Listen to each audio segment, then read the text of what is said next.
Cili është problemi politik me Iranin dritan? Regjia, nëse është mundur ato fotot me Netanyahun, sepse ajo që vrehet edhe në fotot, fakt janë video dhe ne mund t'i marrim një nga një, ajo që vrehet dritan është që prej 95-ës, në kohën kur Benjamin Netanyahu ishte lideri i opozitës, ka qenë gjithmonë në këto terma dhe unë do t'i marr një nga një.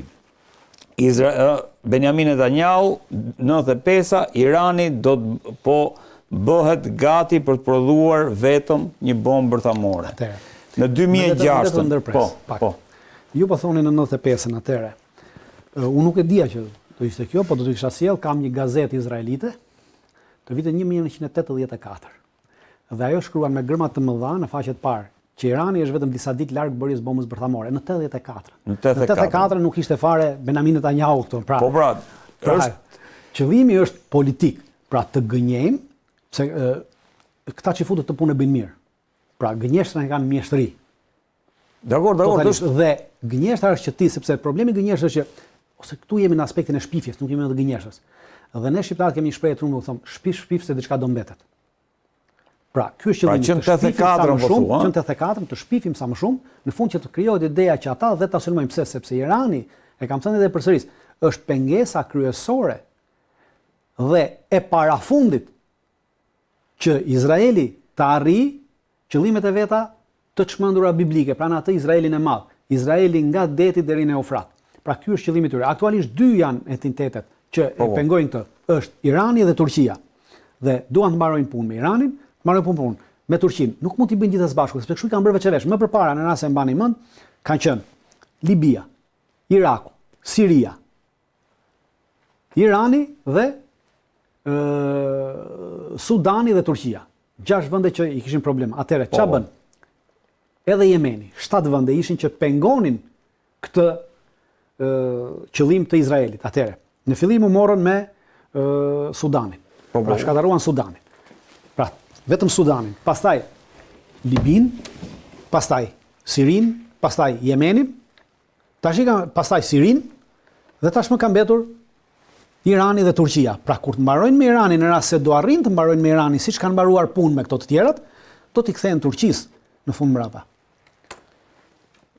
Irani të ri, dikush një ish kryeministër, se s'po më kujtohet emri, izraelite konsideronte Iran të ri Turqinë. Në aspektin, po, Turqinë e konsiderojnë Iran të ri. Pra, që nga momenti, duhet të thotë që nga emërtimi që i vën. Pra, kur ata e konsiderojnë Turqinë si Iran i ri, pra do thotë kanë të njëjtin problem edhe me Turqinë që kanë me Iranin. E qartë. Pra, ky është qëllimi i tyre.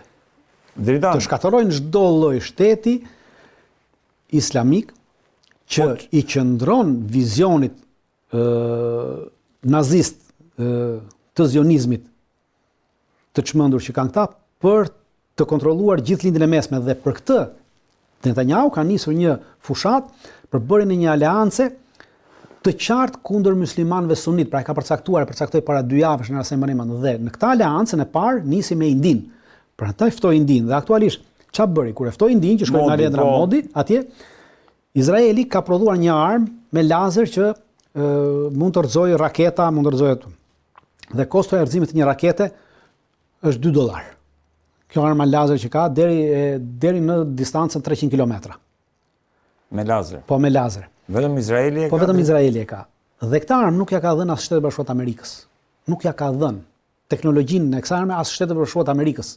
Vendosi që t'ja japi në bashkëpunim Indis këtë armë, në mënyrë që armë të prodhohet nga India në Indi.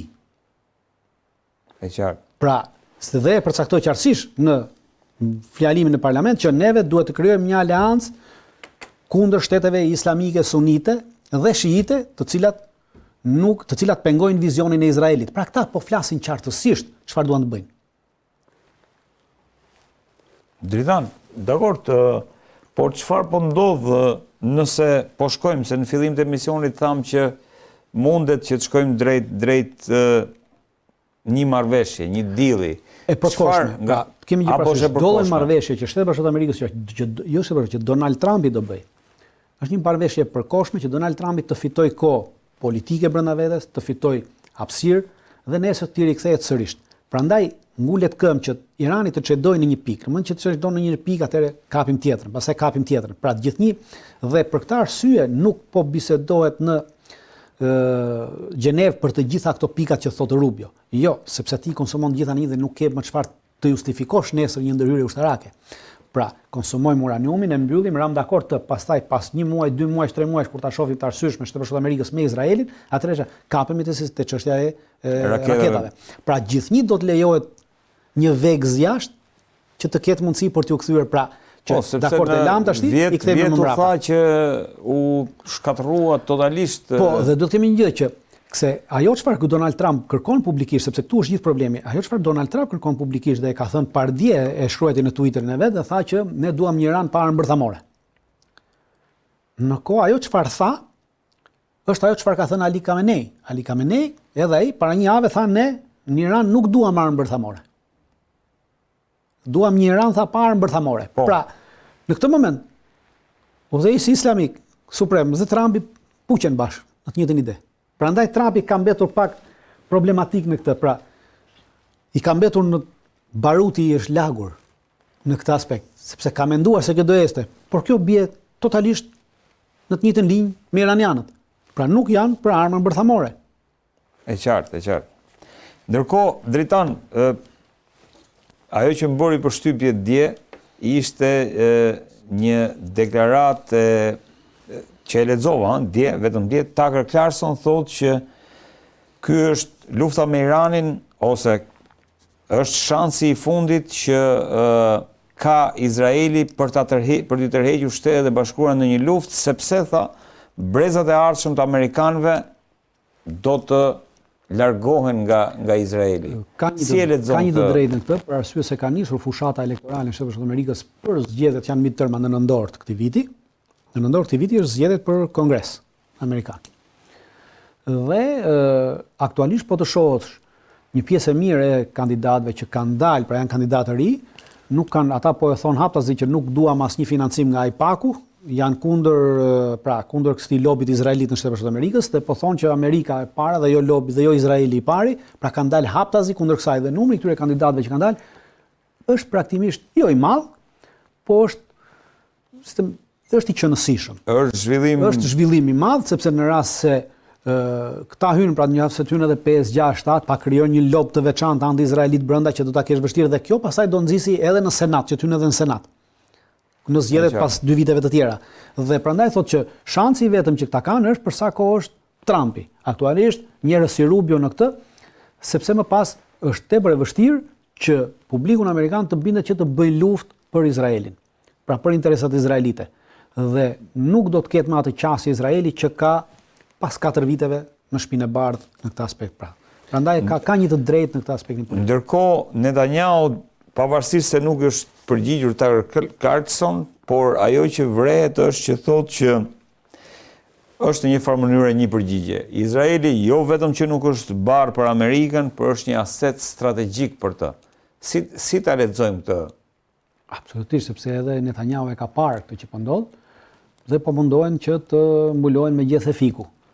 Pra dhe ka thënë një gjysmë të vërtetë me një tjetër, pra thot nuk është barë, ndërkohë që po Izraeli është i gjithë i barë për arsye se Izraeli totalisht financohet në Shtetet Bashkuara të Amerikës, me gjithçka financohet edhe me para, kesh në diçka financohet në Shtetet Bashkuara të Amerikës, edhe me armatime mbahet në Shtetet Bashkuara të Amerikës, diçka u pa gjatë masakrës dhe genocidit që bëri në Gaza, dhe kur thot nuk jemi barë sepse taksa paguesit amerikan paguajnë për mbarvajtjen e Izraelit.